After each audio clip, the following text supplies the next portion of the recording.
Question: what proof is there to support the claim that Jesus was the Messiah?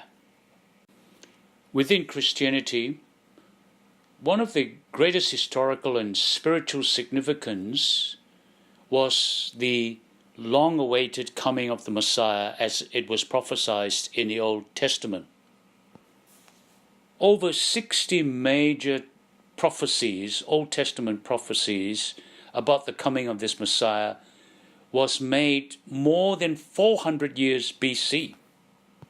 These prophecies were almost like God was actually giving us a specific way to recognize this anointed one to come, who he would be, through what's been called the Messianic prophecies.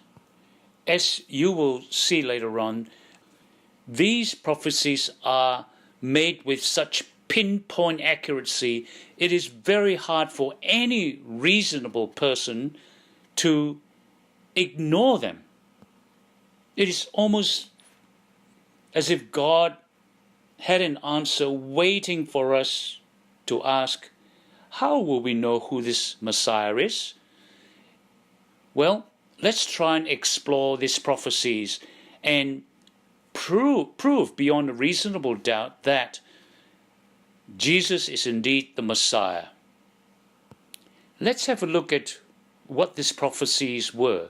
And remember, this was done 400 years before Christ was born.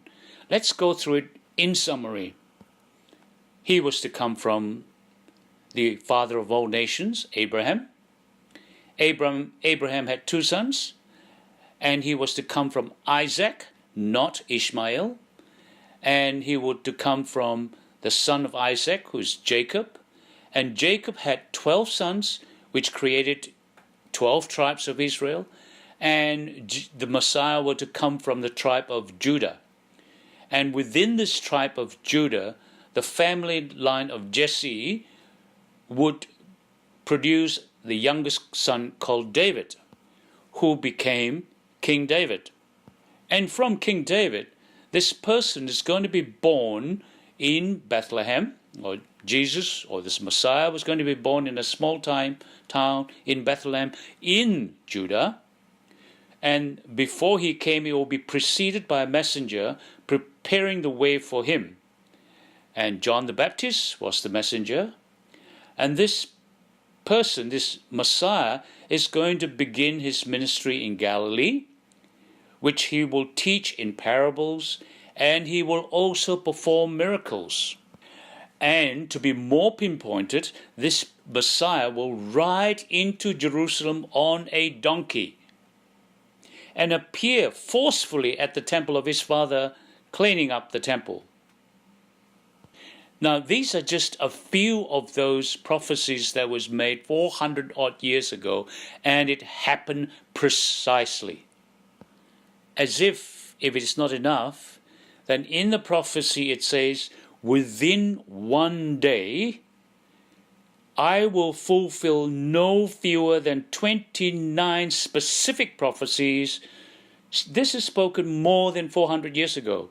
Let's go through that 29 specific prophecies that happen within one day. Number 1, he will be betrayed by a friend. Psalm chapter 41 verse 9, Matthew chapter 26 verse 49. Number 2, the price of his betrayal will be 30 pieces of silver. Zechariah chapter 11 verse 12, Matthew 26 verse 15. Number 3, the betrayal money will be cast to the floor of the temple. Zechariah 11 verse 13, Matthew 27 verse 5. Number 4, his betrayal money will be used to buy the potter's field. Zechariah 11 verse 13, Matthew 27 verse 7. Number 5, fulfill prophecy. The Messiah will be forsaken and deserted by his disciples. Zechariah chapter 13 verse 7, Mark chapter 14 verse 50. He will be accused by false witnesses. Psalm chapter 35, verse 11, Matthew chapter 26, verse 59 to 60. Number 7, the Messiah will be silent before his accusers. Isaiah 53, verse 7, Matthew 27, verse 12. Number 8, the Messiah will be wounded and bruised. Isaiah 53:5, Matthew 27, verse 26. Number 9, he will be hated without a cause. Psalm 69, verse 4, John 15, verse 25. Number 10, he will be struck and spit on. Isaiah chapter 50, verse 6, Matthew chapter 26, verse 67. Number 11, he will be mocked, he will be ridiculed, and he will be rejected. Isaiah 53, verse 3, Matthew 27, verse 27 to 31. Number 12, the Messiah will collapse from weakness. Psalm 109, verse 24 to 25, Luke 23, verse 26. Number 13, the Messiah will be taunted and with specific words.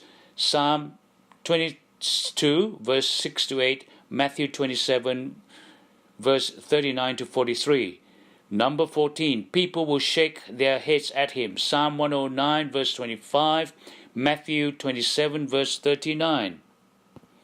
Number 15, people will stare at him. Psalm 22, verse 17, Luke 23, verse 35. Number 16, he will be executed amongst sinners. Isaiah 53, verse 12, Matthew 27, verse 38. Number 17, his hands and feet will be pierced. Psalm 22, verse 16, Luke 23, verse 33. Number 18, he will pray for his persecutors. Isaiah 53, verse 12, Luke 23, verse 34. Number 19, his friends and family will stand far off and watch. Psalm 38, verse 11, Luke 23, verse 49. Number 20, his garments will be divided up and awarded by the casting of lots. Psalm 22, verse 18, John 19, verse 23 to 24. Number 21, he will thirst. In Psalm 69, verse 21, John 19, verse 28. And number 22, he will be given gall and vinegar. Psalm 69, verse 21. Matthew 27, verse 34. Number 23, the Messiah will commit himself to God. Psalm 31, verse 5, and Luke 23, verse 46. Number 24, his bones will be left unbroken. Psalm 34, verse 20, and John 19, verse 33. Number 25, his heart will rupture. Psalm 22, verse 14, John 19, verse 34. His side will be pierced. Zechariah chapter 12, verse 10, John 19, verse 34. And darkness, number 27, darkness will come over the land at midday. Amos chapter 8, verse 9, Matthew 27, verse 45. Number 28, he will be buried in a rich man's tomb. Isaiah 53, verse 9, Matthew 27, verse 57 to 60. And lastly, number 29, he will enter Jerusalem as a king. 483 years after the declaration of Artaxerxes to rebuild the temple in 444 BC. Daniel chapter 9, verse 24. That is a mouthful, I know, but that's the 29 happening that happened in one day. And as if it's not enough, the final testimony on the third day after his death, he will be raised from the dead. Psalm 16, verse 10, Acts 2, verse 31. Well, that's certainly a lot. But you can see it's almost God has gone to extraordinary lengths to identify his son Jesus as the Christ, Jesus as the Christ and as the Messiah who would give his life for us. Remember, this was done, prophesied more than 400 years before the Messiah was even born. There are other prophecies about when he was born, what he was born, or he was born from a virgin birth. We won't cover that. That's the most popular prophecies, but the prophecies that I've just listed just now were the less talked about prophecies. And if you added all those up, you cannot help but agree with the fact that Jesus was the Messiah that was talked about.